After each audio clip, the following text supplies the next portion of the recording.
రైతుకి మంచి రేటు రావడం అనేది మా ఉద్దేశం.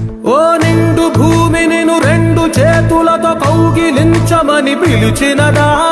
ఇందులో ఒకటే అండి, రేటు బాగుంది అంటే మీరు మార్కెట్కి అమ్మండి, రేటు బాగోలేదు అంటే మీరు ఈ సంస్థకు అమ్ముకోండి. పండుగైన గల పసిడి దారులను తెరిచి మీకు రూపాయి రావడం మా ఉద్దేశం వచ్చింది. కాకపోతే మీ మీద పెట్టుకున్న నమ్మకాన్ని పాడు చేయకూడదు మీరు. కానీ నిలబడి మీకు డబ్బులు, పెట్టుబడి సాయం, అలాగే మీకు మంచి మార్కెట్ ధర, చివరిలో పండించిన దానికి ముందే మీకు 6 నెలల క్రితం ఒక రేటు ఫిక్స్ అయ్యి మీరు కొనుగోలు చేసుకుని అమ్ముకునే అవకాశం ఉందని చెప్పి చాలా తక్కువ మంది మీ దగ్గరికి వస్తారు.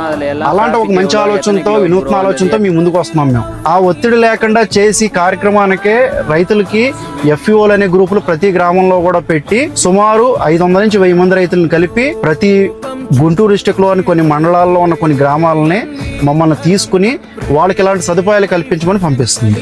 మిర్చిని నిజంగా ప్రముఖంగా పండించే మొత్తం దేశంలో ఉన్న ప్రముఖ ఏదైనా డిస్టిక్ ఉందంటే అది మన గుంటూరు. భూసార పరీక్షలు ఎందుకు చేపిస్తున్నారు? నత్రజని, భాస్వరం, పొటాషియం ఉంది భూమిలో. ఆల్రెడీ కావాల్సినంత పొటాషియం ఉండేటప్పుడు మళ్ళా మీరు పొటాషియం వేయాల్సిన అవసరం లేదు కదా. అక్కడ మీకు పెట్టుబడి తగ్గుతుంది కదా. ఎక్కువ పొటాషియం వేయడం వల్ల కూడా భూమి అనేది విషం అవుతుంది. రాజమండ్రి నుంచి వచ్చినందుకు మేమందరం రైతులు కలిసినందుకు మాకు హ్యాపీ.